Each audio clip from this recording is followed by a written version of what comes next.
It's Andrew Eborn here again with yet another Lives on Lockdown. I'm delighted. He's a regular, this guy. How are you, Paul? I'm very, very good. It's very early here, which I love. And like you, I'm one of these weird people. I wake up at 4 o'clock in the morning, every morning. I'm up by 4:30, 5 o'clock, and I get on with life. Fantastic. When you say wake up, I don't think I ever go to sleep. Well, you and me, I think maybe we're brothers. We love it. We do love it. I'll tell you what's been a really exciting time this week. It is Mental Health Awareness Week. Mental Health Awareness Week. And I say that we should be aware of mental health all the time, not just for a week, but 365 days a year, 366 this year, because obviously it's a leap year. We should be aware of mental health. I've had some brilliant inspirational guests on, people who've spoken about the challenges that they've had, some really famous people, some people who are everyday, what I call everyday heroes, but they've spoken about people who've been adopted, who've only just found out. And that then became the catalyst for others sharing their experience. And people have cried and they've laughed and they've done that. We've done an avalanche of emotion. It's okay not to be okay. And I think the really, really powerful thing is when people come on the show and they talk about their own experience, it acts as a catalyst for others. Oh, absolutely. I couldn't agree more. I think talking about it is it's just, you can't get on without talking about it. And looking after yourself, which is something that counsellors and the book say, is being kind to yourself and understanding what's going on and realizing it's not a failure of character. Sometimes it can actually be like Rory Bremner said, if he cured all of his mental ailments, he might not be the performer that he is or the person he is. So, living with stuff like this, if you had a broken leg that was never going to be healed, you'd live with it. And it's the same with this. And absolutely, and that's one of the things I am absolutely passionate about, is that firstly, we have to remove the stigma. And stigma has been something for a long time. As we say, you break your leg, you can tell the world about it. In fact, you're quite boastful. I broke my leg on the slopes, I did that. You have a mental illness, and all of a sudden there's a stigma attached to it. Well, we're back in the 70s at school. There always used to be some kid, you probably remember this, there was always one kid at school who had a plaster cast on that everybody used to sign. I think every school, every classroom had one, and used to write stuff on his plaster cast and look at me, I've got a plaster cast. But if you said that you were struggling, well, you wouldn't say it in those days, because you'd be called the nutter or the mad person or whatever it may be. And I was struggling back in the 70s, but I really wasn't aware of what I was struggling with and why I was struggling, because I'm trying to phrase this without being rude or offensive, but the only kind of people with mental health issues you knew about or saw in those days were people in asylums, whether it be in the movies or whether it be on news reports.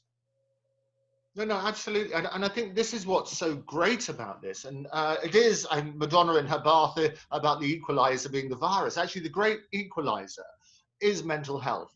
And we have good old Joe Wicks doing The Nation and getting them, making sure you're either going to be a hunk, a chunk, or a drunk, they say on lockdown. And Joe's helping us with that. What I want to do, and there are lots of people out there, is saying, let's look after our mental health. And I've had some brilliant people on about just the thought of positive thinking. Because one of the problems we've got nowadays is bullying, for example. When we were growing up, and we're roughly the same sort of age, in our early 40s, and when we were growing up, these are the jokes, folks. When we were growing up, bullying, we've always had bullying, it would happen at school, you have that, and so on and so forth.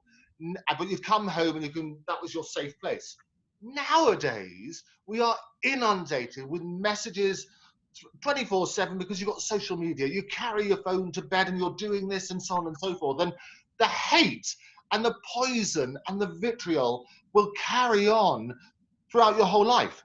And unless you find an escape, or people are going to say, look, this is not okay, we're going to stamp it out.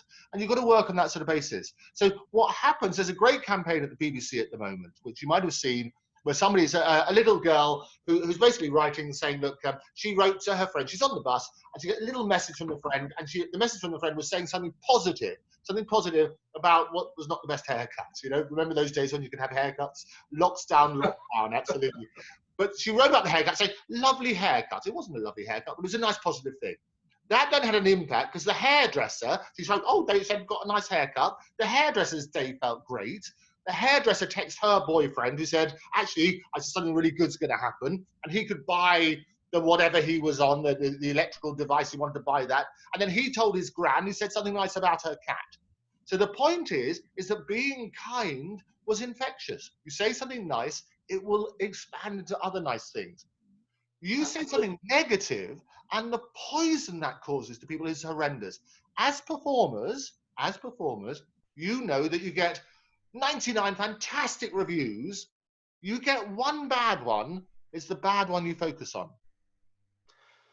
Do you know what? I'll go back a bit on this because, again, going back 40, 50 years ago, the only time you ever saw that any kind of bullying, national bullying, would be like in some red top rag where they would say something about somebody famous, like I don't know, so and so's lost his voice, can't sing anymore, or oh my God, he's put on weight, or isn't he ugly? Isn't she ugly? And it became the norm. You know, it's like calling people out. Nasty comments was sort of like validated by the press, I believe. You didn't really, that kind of stuff didn't happen on TV or radio, but in the press it did, and was allowed to get away with. And now with the internet, I mean, I think the internet only became available to people, generally speaking, about 30 years ago, if that, 25, 30 years ago. And I think I mentioned in the program beforehand how I'd noticed sort of bullying techniques, keyboard warriors coming into play then. Now, I've always held the belief that these people that do this, people who hate, what they actually are hating mostly is themselves. They've got some sort of burning ambition to be probably what you are. That's why trolls come about. They want to be you, they can't be you. So the best next thing for them, or the next best thing rather, for them is to attack you and try and make it personal. And like heckling, if you ignore these people, they do eventually go away because you're not feeding them. You're not giving them what they want. You're starving them of attention, and they can't thrive without that attention. Yeah, I mean, you're absolutely right on that, Paul. And I think that's one of the best advice. And I've spoken to some fantastic people in the public eye, and as I say, what I call everyday heroes. And each of them, they have a different way of dealing with the trolls, because firstly, some don't deal with it, and the press can be really poisonous. They like to, there's a pattern that happens. They like to build people up. When they're there, they like to bring them down again. And what you tend to find if you're dealing with that in your personal life, it's really, really bad. If you're in the public eye, where every move that you make is scrutinized and criticized, and 1,000 people can say things about it, it's even more difficult. It's basically amplified zillionfold. So what happens is everybody says, okay, what's the best advice for dealing with trolls? Trolls are cowards, you know, they're hiding, they've got anonymity. Anonymity, you can say the most poisonous things. What you don't realize is the hurt that it's causing. And one of the best ways is to starve them of the oxygen of publicity. So people watching this, it makes a lot of sense, doesn't it? Well, it does. I mean, you're not, you know, like we said in the program beforehand, it's like hecklers. If you don't respond to a heckler in the audience, he's not getting what he wants. And eventually the people around him will say, shut up. Just shut up, will you? We're trying to watch the show. Leave it out. They will do the work for you. And it's often that way that, you know, on the internet, if you're getting some sort of abuse from somebody, if you're just polite and kind back and kill with kindness, other people will actually do the job for you. They'll actually turn on this person and say, oh, piss off, or whatever it may be. You know, get off here. We don't want you around, and this, that, and the other. But ultimately, these people are hurting. I mean, they've got issues. I don't know what it, you know, it could be a home issue, problems with family, this, that, and the other. Maybe they're ill, or they've lost work, or they don't have work, or they've just never realised any talents that they might have, but that they are hurting, but the only thing you can do is get on with your own life, get on with what you do, work hard, and like I always say that, I know it sounds corny, and if you and me, it's closer than some, but we're all going to die. So you can't spend all your life being concerned about what others think of you, because they're not going to be at your graveside, are they? They're not going to come and watch you being buried. And you're absolutely right. And I think sometimes when you look at the reason why people bully, and I always try and look at every possible side and try and put yourself in, people say, put yourself in the other person's shoes and see what they're thinking. Because so often perception and reality are not aligned. So you can turn around, and this is why I always say to people, look, question everything.